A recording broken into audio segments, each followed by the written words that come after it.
What's up, y'all? My name is Demas Woods, and my wife, Dalia Woods. and we are Bound to the Woods. Okay, so the reason we're here today is because for our date night, we decided to watch Why Did I Get Married and Why Did I Get Married To? And I thought, now that we're married, I think we should talk about the characters that's in the movies.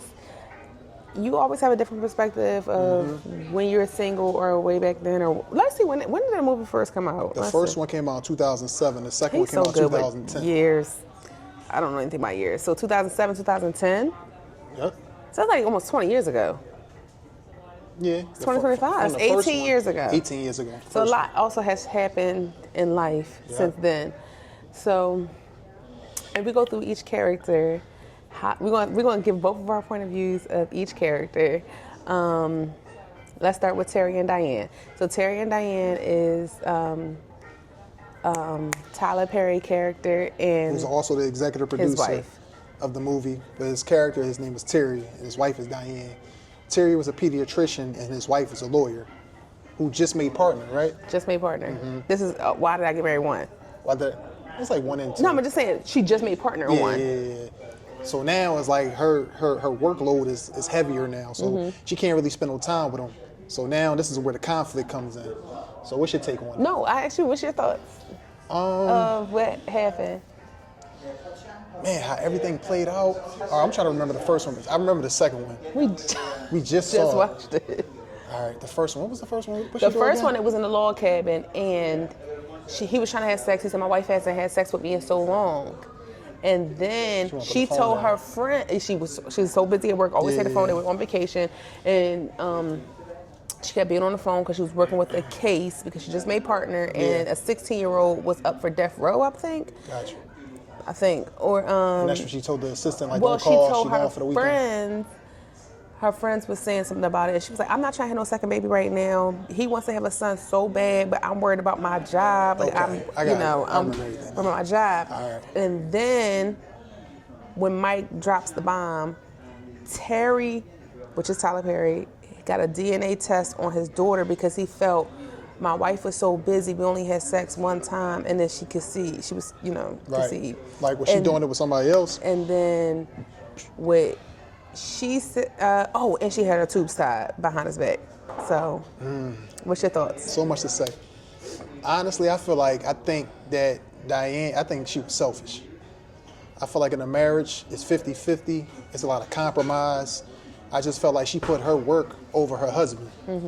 Because Tyler Perry, he was a pediatrician. He had a busy schedule too, but he always made time for Diane. And I just felt like with her making partner, it's like everything was work. It was never husband, child. It was always work. And I just felt like she was selfish. Getting your tubes tied without telling your husband, that is very selfish. Like, there's no way getting around that. So how do you feel about that? That's very selfish. Okay, so even if you want to do it, at least have that conversation with me. Don't do it behind my back. I feel like when you do get married, you should always know who your partner is. And I think that he married someone he really loved. And I'm pretty sure she displayed certain qualities about herself. And I feel like going in it, he turned a blind eye and married her. Meaning, the way she was so into her work, I'm pretty sure she had told him or expressed to him prior to them getting married. But what if she didn't tell him? But I'm just saying, a lot of times when some people want to move forward in life, they tell people how they feel. Not saying, oh, you're not having another child, but they may say, you know how much I love work. But sometimes people love someone so much they feel like, oh, well, work's never going to come before me, assuming. But when reality kicks in, I feel like the way she was so into her work, I'm pretty sure he had to know that was the type of person that she was. And he married her anyway. And now you suffer the consequences of you married a workaholic. I'm not saying it was right. I'm not saying it was wrong. But I do feel like he probably knew who he had before he married her and assumed once we get married, I'm going to have a different person. No, I think you still had the same the person who was so into her work. And you try to, once we get married, so pretty much the person he met, he should have believed it. He should have believed. That's how I believe in the situation. I don't think it was right. A lot of people think they can change the person, or the person is going to change. Or people think once we get married, we're going to have this whole happy family. if she's a workaholic, she's a workaholic. And I don't care that you're a pediatrician. Some men look at it like, well, I'm making the money, you don't have to go to work. If she wants to work, and that's what she's destined to do, she's going to go to work. True. I do feel like it was wrong that she got her tubes tied without him knowing. I think that was a slap in the face. That was selfish. I think that was very selfish. But at the end of the day, she probably also knew her husband, where she probably knew he would never go for this. And if I love work so much, she probably felt like, I really don't want to have a kid, because it's hard. A lot of men don't understand when you are a woman, a woman, you have to, 1, your body changes, 2, your mood changes, 3, I'm out of work. And for her, if her work is number 1, a baby is. But why do you feel like she waited to push the Tyler Perry to, he took his ring off, he got his own apartment, she thought he was messing with another female, for her to say, you know what, I messed up, you're right, I gotta put my marriage first. Because I think she wanted someone who was going to be okay with her lifestyle. Meaning, you should be happy a woman goes to work. I'm not asking you for anything. Why aren't you happy at that? But to him, he's like, I wanted a son. A lot of men just want a son. I mean, he had his daughter, and he said, well, I want a son. That was his whole thing. I want a son. Okay. I felt like if Tyler could carry that baby, he would have. But to her, you got to think about it. I think also things are different is because, say for instance, like you want kids and stuff, so how you think about children is different than some people think about children. Some people think, if I'm not pregnant yet or I don't have kids yet, I don't want to say it like that, but like F that kid. Where some people are like, no, I got to figure out what I got to do to have kids. She was in the mindset of F that kid. There's no kid. Why am I stopping my career and my life to give you a kid? We have a kid. Okay. That's how she probably thought about it. Right. Now, we're going to get on to the second. That was Diane. You ain't say nothing about Terry. How do you feel about Tyler Perry? We only talked about Diane the whole time. I don't see no faults with Tyler Perry's character. Honestly, I really don't. How do you feel that when her assistant called, he said, don't call her no more, we're on vacation. Don't call her basically her assistant kept calling while they were on vacation. I mean, he was wrong for doing that. Because at the end of the day, she was working on a trial with a 16-year-old? A trial with a 16-year-old. I think he was going on death row. It was very important. But at the same time, he pleaded with his wife over and over and over, please put your phone away. We're on vacation. Can you please just not be on the phone for the weekend? But I understand her situation too. You know what I'm saying? She's working. She's at work. Yeah, she's at work.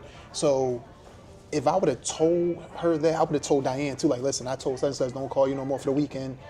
This is our marriage. But he also knew his wife. Well, she wasn't going to go for that. But here's my thing. Coming from her point of view, do you think she felt like, I could have canceled this trip and you could have went by yourself? Nah. No, what I'm saying is, if she's so into her work, in her mind, she probably was like, be glad that I came. She said, I'm going to kill 2 birds with 1 stone. Yeah, so to her is, I'm trying to do my work and be on this trip. But at the same time, this is where you got to pay attention to your husband, because your husband is like, I need all of you, not 50%. I need 100% of you, because every day for the last couple months, you've been working and working and working. You just made partner. I don't see you. I don't spend no time with you. We don't have sex. So this is our time now to regroup, reboot, just me and you, time alone, no kids, just us. And you still on your phone. You still don't talking business, but it's cool. I'm a pediatrician. I could be on my phone talking business too, but I'm not. I'm giving my wife 100% of me. And he wanted to reciprocate it, and she didn't do it. So I understood, as a man, I understand. I'm not looking at things from her perspective, and I should, but I'm just looking at things from his perspective. If I never get to see you from Monday to Friday, it's always a drive-by, I love you, babe, go to work. I don't want that. This weekend, went to Colorado. They went to Colorado, right? I think. Went to Colorado. This is our time to reboot, to get us back to the way we used to. I feel like you talking about Diane. I said, what about Terry? Oh, yeah. Because you still reflected back to, how do you feel? See, I'm trying not to look at things from Terry's perspective. I'm trying to. You mean from Diane's perspective? From Diane's, I'm trying to. How do you feel that? I don't want to make it seem like I'm a guy, so I'm on his side. I don't feel like he did anything wrong. I do feel like him secretly getting a DNA test that showed your trust with you and your wife. Because you secretly got a DNA test, so therefore you thought it's a possible chance she could have stepped out on you. Yeah, because he's like, we don't spend no time together. But we don't still, it have only sex. takes one time to have sex, to have a kid. Very true. So that kind of put a little ruffle in it to be like, Yeah, that was crazy. I you don't know thought where I that came cheated because he felt you're not dating. I mean, we had sex one time that whole time, and then you popped up, I'm pregnant. Hold on, what's going on with that? Mm-hmm. So that was why I get married one. Oh, we gonna stay on Terry and We're gonna Diane stay on Terry. for We're gonna two. see the second. All right, so Yeah, and this is why where did I get Diane is married all the way wrong. No, wait. All the way She was wrong. in two. They had the son, so she felt like I gave him that son. Okay. And she was all up on him. She was doing little kisses. She was doing ooh ooh ooh. She was in his face. So True. he got She everything was. that he wanted. But- I got the working woman and I got the girl that's on me. True, but the only reason she was all up on him is because she wished it was the other guy, but she was taking everything out. I don't think she wished it was the other guy. I think she just ended up having emotional attachment to the other guy, but not saying like, I wish this was this person It here. was because remember towards the end he said you came home and you made love to me like you never made love to me before. Were you thinking about him? And she said yes. Every time she came home, even her girlfriends, they said, "Oh my God, you're glowing." What I meant was I don't think in her eyes she wished her husband was him. I think this man turned her on to have sex with her husband. It's like kind of like going to the strip club and then going home to your wife and you're like, oh, I'm turned on. I don't think she looked at it and was like, I wish you was him. It's just, he turned me on so much, I'm going home and going to do this to my husband. She turned him on, but she's also emotionally attached to this other guy now. That's where it's not like you're just physically attracted to the guy, like you're emotionally attracted to this guy too. I mean, you're going to work, you're wearing lingerie to work. Like lingerie to work. It was like cute silk tops under her blazer. Crazy. So emotional cheating is worse than physical cheating. It is. And she lied because he sent her flowers and he said, who these come from? She took the she card took out. the card out. So she did lie about stuff like that. But how do you feel on the other end? He's getting everything he wanted with his wife. At more what cost, time, though? but he's getting more time with his wife. He's getting her all up over him. She's doing all this extra. She's spending more time with the kid.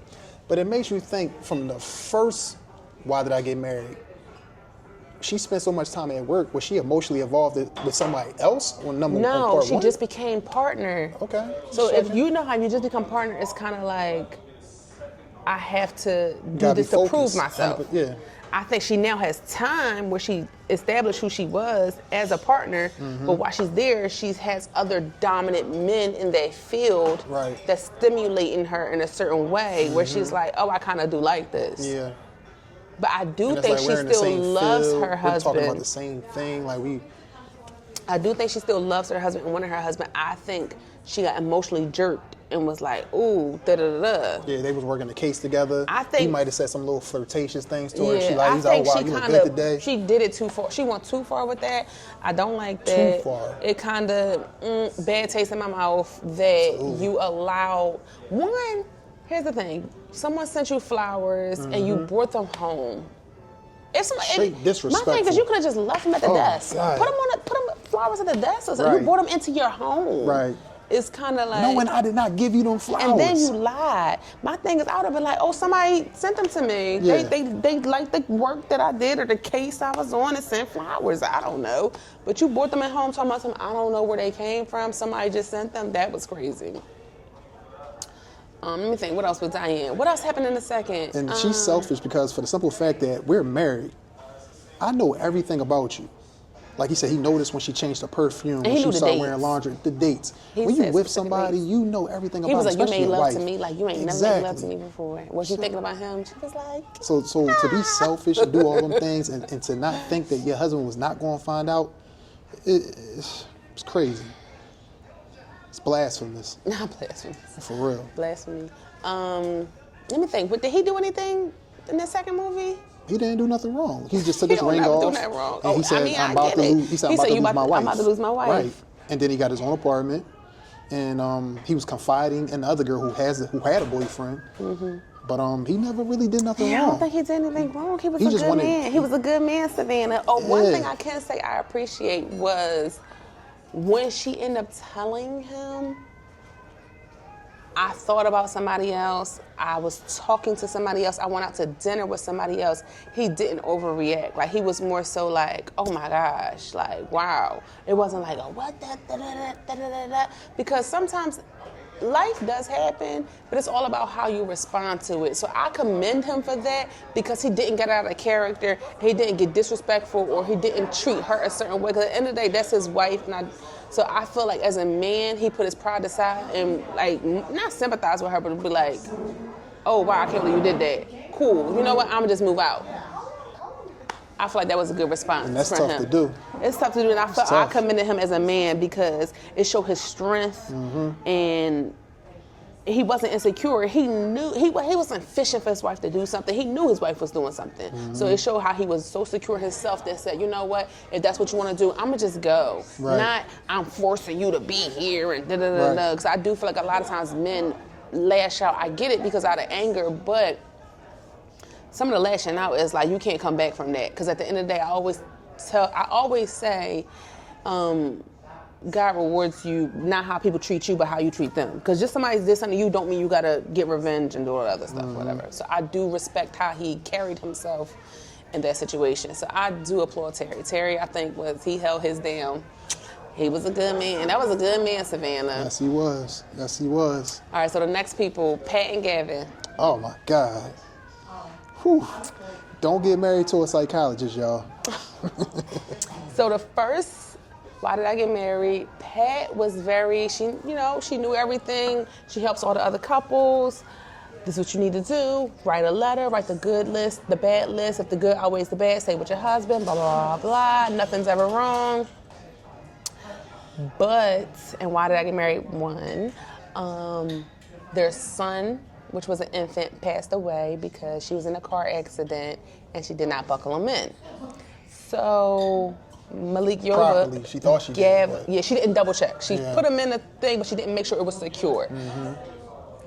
And this is a trigger of hers. So she tries to ignore it, never have a conversation about it. So what happened was Mike, at the dinner table, when he exposed everybody's secrets, his secret was, Gavin, can you please tell your wife how could she be so stupid? You came to me crying saying, how could she be so stupid by not making sure your son was buckled in the seat? She said, that was her face. So both parties, how do you feel about both parties? From Janet Jackson's character, it's funny because the people that play like everything's good, like they're perfect, they're never perfect. There's always some things going on. Perfect. There's always something going on behind closed doors. Her trigger was her son. She kept it bottled in. She never talked about it. But like when you keep something bottled in for so long, you're eventually going to explode. And that showed in part 2. Janet's character was kind of, like I tell people, I could never marry a psychologist. Because honestly, they always think they're right all the time. Or they always have a solution. But they don't even got a solution for their own life. She was helping everybody else, writing best time seller books and this, that, and the third. But most of the time when you help everybody else, you don't have time to help yourself. Yeah, but she didn't help herself and her marriage failed because she didn't. Because every time Gavin wanted to talk about their son, it was a trigger for her. She would always run away, perfect Patty, and let's not talk about it. And it wound up hurting the marriage in the long run. I feel like how people deal with things are different. If he grieved by looking at his kid's picture, that's how he grieved. I don't think he should have forced her, because he said, you don't never look at our son or whatever. I think if she knows I'm at fault for our son dying, and then now I just found out that you're going around telling people I'm so stupid and it's my fault, my son dying. Sometimes maybe she doesn't want to look at the pictures because it reminds her that our son is dead. It was my fault. So I don't feel like it was appropriate for him to force that on her. I would say take your time. I'm looking at pictures. I miss these moments, or talk about it. I miss these moments. Da da da da. I felt like people grieve differently, and you can't force somebody to grieve how you want to grieve. Yeah, and I feel like in the second why I get married, he knew he couldn't get a rise out of her talking about the son. She would always walk away. So when they were getting a divorce, he said, "I wanted a cut of the book money." Right? And then he went into the bank and took all the money out. That's two different things, because that's another layer. Because even if they wasn't getting divorced, He was forcing her to look at the pictures, and then he lit them on fire. Well, that was after the divorce. But that I was the don't icing on the even cake. think that had anything to do with the son. I think he just wanted to see emotional reaction out of her. That's what I'm saying. He wanted to get a rise out of her. But it wasn't something about the grieving part. I don't think he cared how she grieved. I think he just wanted to see emotion out of her. He did. So one thing I don't respect that she did was announce to the friend group they were getting a divorce. Exactly. Because That if was we crazy. didn't discuss it to That was them, crazy. who are you to tell them? Mm-hmm. So I felt like she's one of those, this is my life. Mm-hmm. You're a part of my life. But at the same time, if I want to do this, I can leave at any given moment. Right. And a marriage doesn't consist of that. Like a marriage is two people. Right. And we both have to agree. If we don't have to agree, we got to come to some type of compromise. And I think she was moving in this is my marriage, not this is our marriage. Exactly. That's why he said, you don't love me, you tolerate me. Because how do my friends find out the same time I find out we're getting divorced? That's I'm crazy. trying to think what else in the first one. From Pat and Gavin? Yeah. They were like perfect in the one. first one, they were very, and another thing I can say about the first one, well, it was also with the second one. Sometimes, I know you can't tell everybody everything, but if you can't tell your friends certain things, then that's questionable. And that's Pat. Pat. Janet Jackson's character. Because she made like everything was perfect, but Perfect at the same Patty. time, if I could vent to you and you know all the stuff that's going on with me, and every time I ask you anything and you can't tell me anything, that means you don't trust me as a friend. Because you don't trust me with your feelings. You don't trust me with your emotions. And you don't trust me with your vulnerability.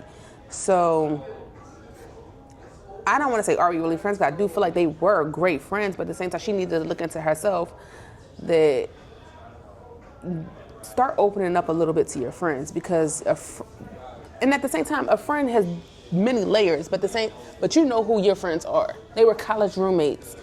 You should be able to vent to your friend about certain things. You ain't got to say, guess what, girl, we're getting a divorce. But you could say, you know, Gavin has been getting on my nerves recently. Or you could say, Gavin, he doesn't do this or he doesn't do that and da-da-da-da. And I just needed to vent to you. That's fine. You ain't got to bash your marriage. But at the same time, I'm thinking everything is okay for 20 years and you pop out, we're getting a divorce. Yeah. I'm baffled. Now I'm baffled as a friend because it's like you're trying to keep up with this facade for so long. Like I'm the perfect one. Everybody comes to me. I got a solution for everybody else. Listen, in my life sometimes I did the same thing. I thought I was perfect. Everybody look at me. Oh, my. Listen, nobody's perfect. Trust me. And it got exposed. It reached the boiling point. She went crazy. She couldn't take it no more. So. Now, in the second one, I felt that when they was going through divorce was fine, split everything down the middle, cool. I felt that when he said, because they were splitting down $900,000 amongst, and the house, whatever, then he whispered and was like, she has a private account where all of her book money went, because she was writing a book. And she said, oh, no, we're not including that. That's my book. I made $800,000 off of that. And he said, well, I was your case study for you writing the book. I get his point of view, and I get her point of view, meaning I'm doing all the book tours, I'm writing the book, I'm getting it published, I'm doing this, Totally get that.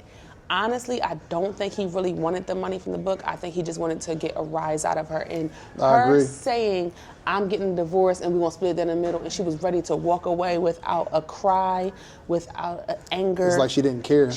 Not that she didn't care, but he wanted whether you're going to be mad and cry, whatever. I think he wanted some type of reaction out of her. It's just out the clear blue. You're divorcing me. You said it not to me, but in front of all our best friends. And it's like, you didn't cry. You like, everything's going to be okay. I'm going to be fine. We're going to be fine. We're still going to be best friends. No, he's like, not. You didn't even ask me, am I going to be fine? You said, we're going to be fine. Like, where did divorce come from? You're going to be fine. Yeah, we had a couple of arguments, but where did divorce come from? Like, come on. Like, we supposed to have that conversation in private. So, like you said, I felt like he was trying to get a rise out of her because she's like a robot. Like, and that rise was crazy. It was a build-up. The burning of their son's pictures. Then he was drinking. So, therefore, it's like, has he been drinking? And we didn't know. But we only know because now they're getting divorced. He was acting very irate. And I remember when he said he called Terry and Marcus to come over to help him pack his house up. And when they came, they said, so Pat don't even know that we here? He said, no, I waited for her to leave. That was cowardly, because if you want to get your stuff out the house, you should have got your stuff out the house, whether she was there or whatever. You stood outside. But he said she changed the locks. No, he said she changed the locks. That's why he had to throw the vase through the glass. But he said, I waited for her to leave. Remember, he said, I sat outside and waited for her to...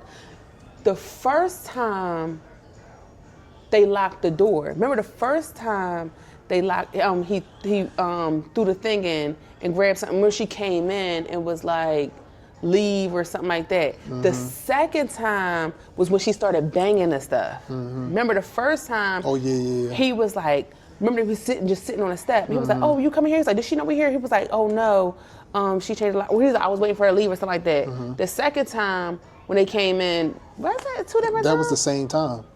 That was the same time. He threw the vase in with them. And then Tyler Perry and was like, yo, man, what are we, like, yo, you don't get us caught up in no bull crap. And he was saying, like, she changed the locks.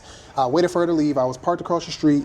And then they went in, and then she came back. She changed the locks because he got that drunk. I mean, he was drinking and threw the alcohol on her. It was like, look at our son picture. Yo, that was the first time. That was the first time. Right. So that's why she changed the locks. Right. Because you acting crazy, you drinking, you throwing alcohol at me, and you on top of me talking about kiss me, do this, do that. She's like, get off me, get off me. Yeah, I'm changing locks because now I don't know if I'm asleep. You gonna come up in here. That's why it's important to know your partner, like actually before y'all get married, because when it's time to talk about things like our son passing away, how does a person handle that type of conversation? Like Janet Jackson was the type to, I'm not talking about it, I'm going to run away. But he wanted to talk about it. So it's important to really get to know your partner, because like when you have those type of in-depth conversations, like is that person going to say and talk to you? But you know the thing is, I don't even think it was about the son. I think it was about her emotions and the divorce. 'Cause she's not. But he used the son to get a rise out of her.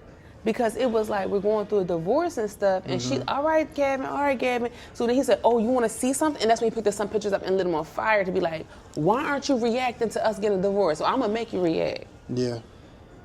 And that's why I feel like he brought the picture. Because technically, I don't think it was the son.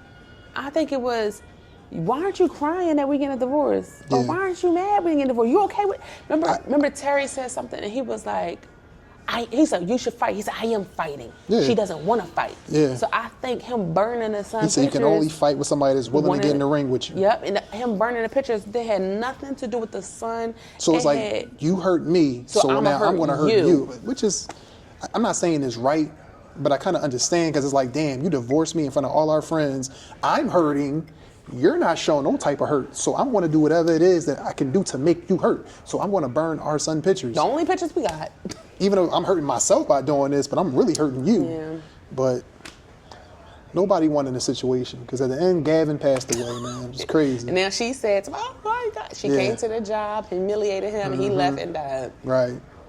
It was crazy. But it was crazy. That I felt for her just going through the whole divorce process, because at the end of the day, no matter how much you love somebody, you should end on good terms. And I think she thought they was going to end on good terms. But for her, I think they needed to have a conversation, and she did not need to shut him out. She needed to say, how do you feel? You're a therapist. Mm-hmm. How do you feel that we're not going to be together anymore? She didn't care. She kind of was like, she checked out. I needed to save my own self, because emotionally, she probably was like, I know how I may get, and I don't want to get emotionally, so I'm just going to go before I get emotional in this situation. She checked out. All right, so that's Patricia and Gavin. Let's do Jill Scott and not Jill Scott. What was it? Sheila and Mike. Mm-hmm. Now I know all y'all women hate Mike. Mm-hmm. Y'all hate Mike was terrible. And trust me, I am not on Mike's side on this one. And you know what the thing is? I'm gonna try to see if I can find a good in Mike. So my thing is, for Sheila, what I don't like is she was too oblivious to things. Never lose yourself in a relationship, and I think she lost herself because she was depressed and stuff like that. Mm-hmm. But let's start from the first time they got on scene. The first time they was on scene was they was getting on a plane. Mm-hmm. She invited her best friend on a couple's trip. Sheila, what's wrong with you? Why is you inviting your best friend on a couple's trip? And not only did she invite her, she was sitting next to your husband and you were sitting in the row Because ahead of him. he bought the tickets.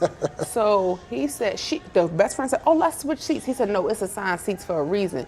Sheila sits in the front, Mike and a John, I forgot her name, Trina. Mike and Trina sit next to each other. But even if it was assigned, that's my wife. Y'all gonna have to switch.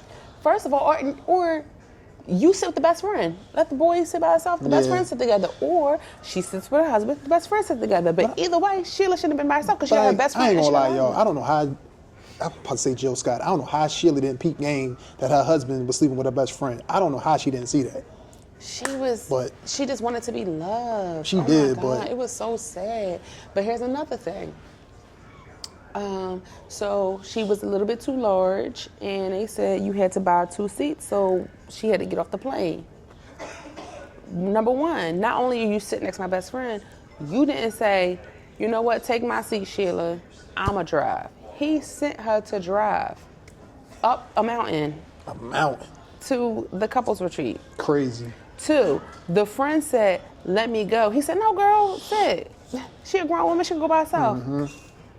Sheila, none of this was a red flag. It's crazy. He beat Sheila down. I mean, he beat her down mentally, emotionally, spiritually. Physically. It was to the physically. We didn't find that out till like the end of the movie, but physically. It got to the point where even if you gave Sheila a compliment, she wouldn't accept it. She'll say like a joke, something bad about herself. And she'd be like, I'm so used to Mike shunning, like saying evil things to me. I just beat people to it. Yeah. So so she was depressed. It was a lot going on with her, man, emotionally.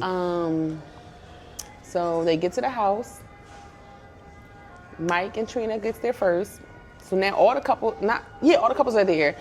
All the couples are there, and Trina is just like, she has no etiquette because no relationship etiquette. Angela P game fast because it's all these men around. So you already know what type of time you on because you're not even saying like, let me, da-da-da. She's not trying to chum-chummy with the girls, nothing. You're all in the men's face. Oh, I'm going to just sit out here with the boys. Angela said, no, you're going to go in the house and you're going to cook dinner with us. Like, you're not sitting around my husband. You're the only person a single person on a married retreat. Get out of here, girl. Play with somebody else, but you ain't going to play with my man. But Jill Scott, then she ended up meeting Troy. There was the sheriff because the tree fell down so she can get to the house. He was nice to her. That's when she started realizing, because he said, are you hungry? She was like, don't I look hungry? And he's like, I don't know what you look like. And she was just basically saying the Mike situation. Well, just he self-disrespecting always himself talks about my weight and stuff, so I beat him to the punch. Yeah. They get to the house the next day, and then she said, oh, I brought Troy here for you, Trina. Child. And Mike couldn't take it. Mike said, Trina ain't going nowhere with him. He said she and they was like, Angela was said, like, why isn't this single woman and this single man, why they can't go somewhere? He ain't going nowhere with her. Yeah. And he said, you know what? No. Let's let everything out. I'm going to say, that we got to talk about Angela and Mike, but what else about these two? Mike and Sheila. What else can I say about their relationship? We got to go into the physical part. He used to put his hands on her too. Okay, so we didn't find out to the second movie. Okay, because he said how much he missed her. Yes, so they were talking about the paint on the wall. Now we're into the 80-20 rule. This is when the 80-20 rule comes in. 80-20 rule. How do you feel about the 80-20 rule? 80-20. Well, for those who don't know, 80-20 rule means 80%. Sometimes when you pick your partner or whatever, or the person you're with, they have 80% of everything that you want, and maybe 20% that you don't. But it's always someone that walks up to you that has that 20% that you're looking for. And a lot of times people leave 80% looking for the 20%. And that's what Mike did. Mike had 80% of everything he needed in Sheila. A soft woman, a caring woman, a loving woman, someone who cooked, cleaned, was there for him, emotionally available, did whatever he needed, but he took the 80% because Trina was smaller, more fit. I don't want to say more beautiful because Sheila was beautiful as well. More livelier. I can't. The 20% was the physical. Pretty much. It was the looks. That's all. Yep. Which a lot of men do. They'll leave a good woman for the grass ain't green on the other side. Mike found that out. And then he kept saying, all Trina's doing is spending my money. Yeah, she know how to swipe that Amex. She don't know how to cook. She don't know how to clean. She looked good, but she don't know how to cook. She don't know how to clean. And all she wanted to do was spend money. Right. So Sheila ended up getting with Troy. Now, The second movie is where Sheila lost me. Because the first one, I was on her side. The second one, she was getting on my nerves. Helping Mike. No, not that part. So Troy, she got married to Troy in Colorado. They had a child, they moved to Atlanta. Troy had a great job in Colorado. He's the sheriff. He has his father's house. He has his father's business, the clothing store, everything. They moved to Atlanta just for her. Mind you, she don't even have no job. Y'all could have just stayed in Colorado. Moved to Atlanta for her. They moved down here. He doesn't have a job. He's trying to find a job. He said, I had a job in Colorado, but you want me to come down here with you and your friends. What I don't like about that Sheila did is the opposite of Pat. She told too much. She's telling her friends, my man don't have no job, For a man, it's different if they always friends. Like when it was Mike, we're all friends. Troy is not their friends. Troy doesn't want his business told to your friends. These are your friends. So if you have your friends, you tell your business. You don't tell my business because we're cordial. We're associates because we're married, but they're not my friends. Don't be telling your friends about my business. So you're telling them that he didn't have a job, still trying to find a job and stuff. And guess what? Of course, Mike is the friend. They tell Mike. So, of course, Mike comes up to him saying, oh, dang, you still trying to find a job, blah, blah, da-da-da-da.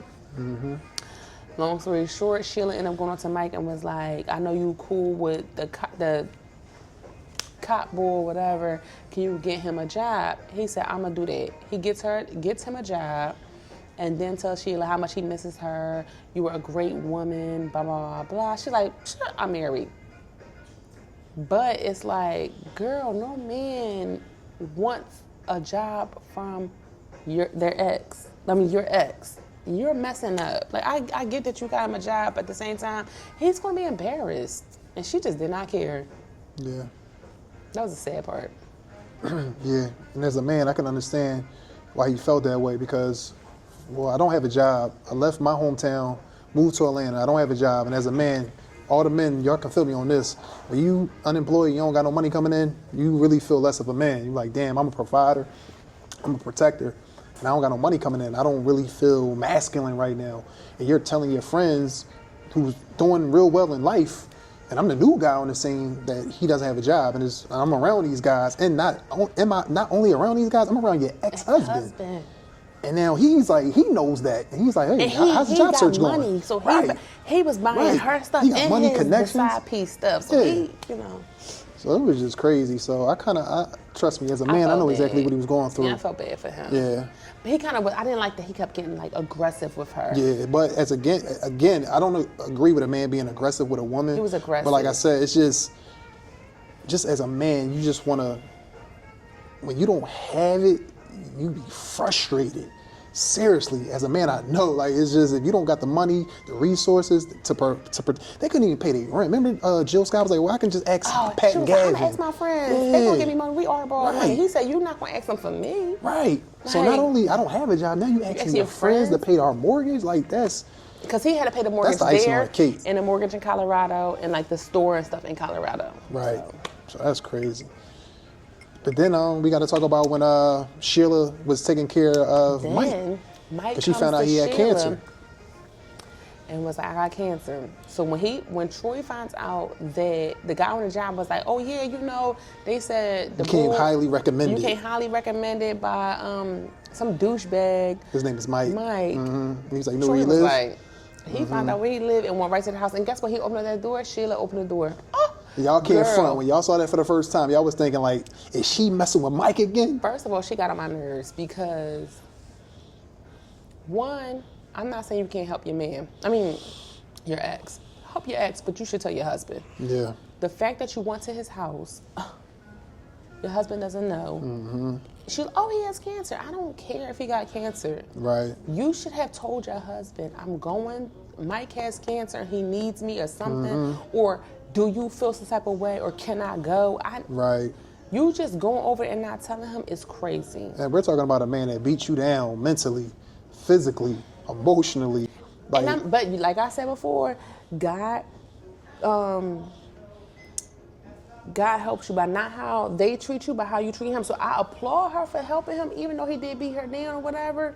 But at the same time, you being sneaky. you not telling your husband does not look good. Because God gonna reward you for being there for him. Meaning, okay, you did all that for me. I'm at least help you. I'm not cheating or whatever, but at the same time, you ain't tell your husband is crazy. Right. She tripping with it. When you gonna tell you gonna tell everybody else he ain't got no job, but you can't tell your husband I'm gonna go see my ex real quick to help him. It's crazy. So our last couple is Angela and Marcus. That might be everybody's favorite couple. They the most toxic, but their toxic turns into fun, I guess, for them.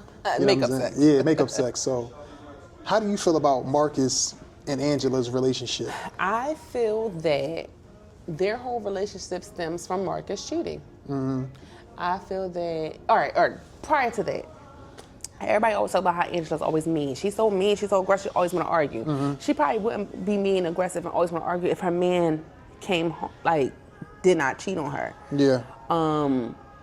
He doesn't make her feel secure. He doesn't make her feel secure. Yeah. And my thing is, we all laugh and joke because they argue and da-da-da, but at the end of the day, they're arguing because he was sleeping with his baby mom. And then he thought That's he some burned random her. girl, baby mom. Thought he burnt her. And technically, she burned him because she said, oh, I'm going to go out and do me. Toxic. So everybody's laughing. Toxic. Ha, ha, ha, da-da-da-da. But technically, if y'all just stuck to each other, y'all be a phenomenal couple. And I feel like I was telling him before, I said, if you cheat one time, the insecurity level has risen so much that no matter what happens, always want to think, what are you doing, who you with, X, Y, Z. Right. And the fact that she knows that he slept with somebody else and he's still, I'm not doing nothing, you know what I'm saying? You're lying. You're literally lying and I have proof. But also, in the midst of that, why be mad every day? Just leave. She could, but she didn't want to leave him. She loves him. She but loved him. She had a choice. She could have left, because you don't have to stay around and But do deal you with think a that would cheater. have been okay if she got a divorce? It wouldn't have been okay, but just being belligerent and mad every day, all day, in front of the kids and everything, the kids are seeing this. And I understand, like you said, it's a trigger. He cheated on her, he was doing her wrong, so she's mad about it. And it She wasn't loves like him. a one-time cheating. Right. It's different if it was like, I've been cheated and I haven't cheated in so long. And it's not like you're cheating with a random girl. You're cheating It's with like every your time baby mother. But it's to the fact that she said, I know his mileage. It costs, it's this many miles to my house, to your house, to Keisha's house, and to his job. And if he goes over, I know he at Keisha's house. Right. That's no way to live. But to him, he didn't stand up for himself. How do you feel how she was treating him in the first movie, how she was making all the money, he wasn't really making no money, and she was like treating him like a peasant? So, to me, he said, the reason your salon was open is for my NFL money. So I helped you open a salon. But as a wife, it's like, okay, yeah, I got you a job. Now you work you lost your job and I got you a job. But at the same time, she probably would feel different if he wasn't cheating on her. Because to her is, I'm the boss at this salon. You cut hair, whatever he was doing at the salon. So you work for me. So you work for me and you cheating on me, I'm going to be mad regardless. Yeah. So therefore, she treated him less than because that's what he displayed in their marriage. He did not display, I'm a boss. Yeah. It displayed, you work for me and you cheating on me. Like, you should be glad I got you a job. That's how she probably looking at her mind. Right. Is, I got you, first of all, you didn't Even have though I funded this whole business when I played in the funded NFL. the business, but what I'm saying is, you funded the business for me. Thank you. Right. But when it comes to you, what do you have to go, like, you're now working for me. Not saying like he couldn't work for her. I'm not saying that at all. But if you work for me, how are you still cheating on me? True. I'm giving you a job. Very true. It wasn't the fact that where the money came from in the beginning. Is I'm not even working for, it's different if I was working for you and you cheated. You working for me and you still cheating. Like, I can fire you. Right. And you won't have nothing. Right. And you still out here cheating on me. That's why she was angry. Okay, so how you feel about their relationship in part 2?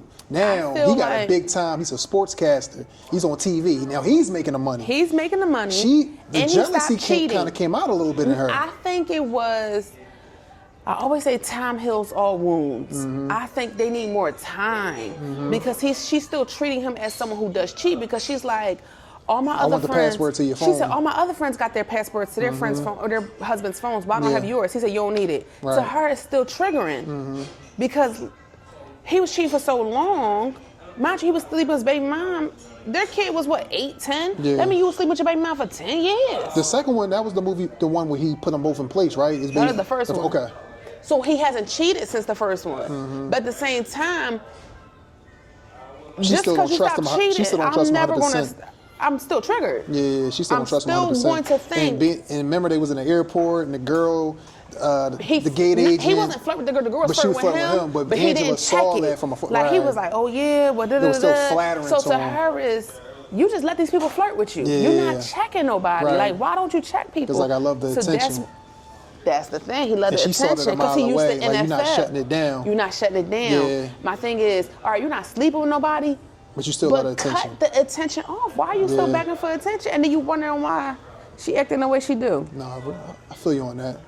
I do feel like, and then she was drinking a lot, but I felt like she was drinking a lot to cope with how she was feeling, to numb her pain of I can't control my husband. I feel you on that. So people laughing and joking at it, but I looked at it as I'm drinking. I can't control my husband because he's out here cheating. I still love him and I wanted to get it better, but I'm trying to argue with him to get it better. Like, why you can't do this? Because remember she kept saying, remember the baby mom kept talking about her to the kids. She said, I told him, tell your baby mom, stop talking about me to the kids. She said, do you think he did? No. So therefore, I'm supposed to trust you as my husband. Not only are you sleeping with me, you letting somebody else talk about me. Talk about your wife. True. Very true. Are we missing something with them? No. Well, she thought that the neighbor. What's up, y'all? The neighbor. The neighbor came to her and was like, around this time, 12, somebody said that somebody was cheating. 12, every Wednesday. I'm hearing some noises. Yeah. So she thought, and that's another thing, another trigger moment. She thought her husband was cheating again, and he wasn't. Right. It was the guy who did the lawn. I can't think of the name of it right now. Who does the lawn and stuff. He was cheating. Right. But I do like Angela. I think she's a good friend. She has everybody back, even because, say for instance, when Sheila, she was the first one who was like, I don't like this with Sheila. Y'all not paying attention. She's like, y'all not paying attention. I'm about to tell Sheila her man cheating on her. I see that. They all like, oh, don't tell because it's not, we may not know, or blah, blah, blah, blah, or she may not want to know. She said, I'm telling. So I do like that she's a girl's girl. Like, she's definitely a girl's girl. Yeah. Marcus, I liked him. Always liked Marcus. I thought he was a great character, but I did feel like as a married man. Oh, another thing is, when it was all the boys, Terry and Gavin both did not cheat. Marcus and Mike did. And when I look at marriage, that you should be the same person whether your husband or wife is not around. Not, oh, my wife is not here, so let me be all da-da-da-da-da, or my husband not here, let me da-da-da-da-da. When the wives wasn't around, Marcus was like, you ain't never want to cheat? Why you want to cheat? And then Mike was saying, y'all stupid if you're not cheating. There's a bunch of girls out here. I felt like that wasn't cool. So I'm big on marriage where if your significant other's not around, your character shows who you really are, whether someone's around or not. And I feel like I was a little upset. I applaud Terry and Gavin, who was like, oh no, I'm not cheating on my wife, and I'm good. I'm good. That was a good one. I think that's pretty much what else? What happened in the second movie? I think Angela and Marcus was pretty much the same in the second movie. Well, Marcus gave her the cell phone. Remember, he had another phone. Finally got the phone. Yeah, and then she's like, this person been calling you all day long? He said, babe, it's text messages. It wasn't even nothing. Yeah, but then she said, I'm so sorry. I don't know why I act this way. Yeah. Then the other phone he had went off. And that's another thing. Then they start arguing all over again. Because at the same time, it's like, I'm finally trusting you. And then he had another phone. But he said, I had work. I needed my phone. So he got another phone. But then again, I don't know. But at the same time, he could be cheating with the other phone. Now it's like, I don't think he was cheating, but at the same time, he wanted to make her happy by giving her the password. But now you got another phone. To me, she's always going to be on the fence. She's always going to be triggered because he never puts her in a place to be secure. Yeah. He never puts a place to be secure. And that's Marcus and Angela relationship. So that was our perspective and our take on Why Did I Get Married 1 and 2. Because we're now married now. Exactly. The Woods. This is Bound to the Woods. Yep. The next movie we're going to do is Love Jones. Okay. So we're going to talk to y'all in a couple days we're gonna come back. We're gonna give you our perspectives and our takes on Love Jones. So you got anything else to say? If y'all have any movies you think we should watch, like, oh, you know what another movie we're gonna do? Love and Basketball. Love and Basketball. Because We're gonna watch that tonight. I gotta talk about Love and Basketball because to me, everybody think that's a romantic movie. To me, I think it's toxic. Crazy. I'll give y'all my point of view. We're gonna watch it again. I'm gonna give you my point of view. Y'all gonna be on it with me because I feel like Love and Basketball is toxic. We'll talk about that one later. It's not toxic. It is. It's toxic because it's a good movie. She felt Omar Epps did her dirty, but I told her Omar Epps was in high school. He was a little boy. He didn't know her better. dirty the whole time. Child, you got your fiance in the house playing while you outside playing basketball for your love. We're gonna save it for the next one. The next one, okay. Signing out. Bound to the woods. Bye.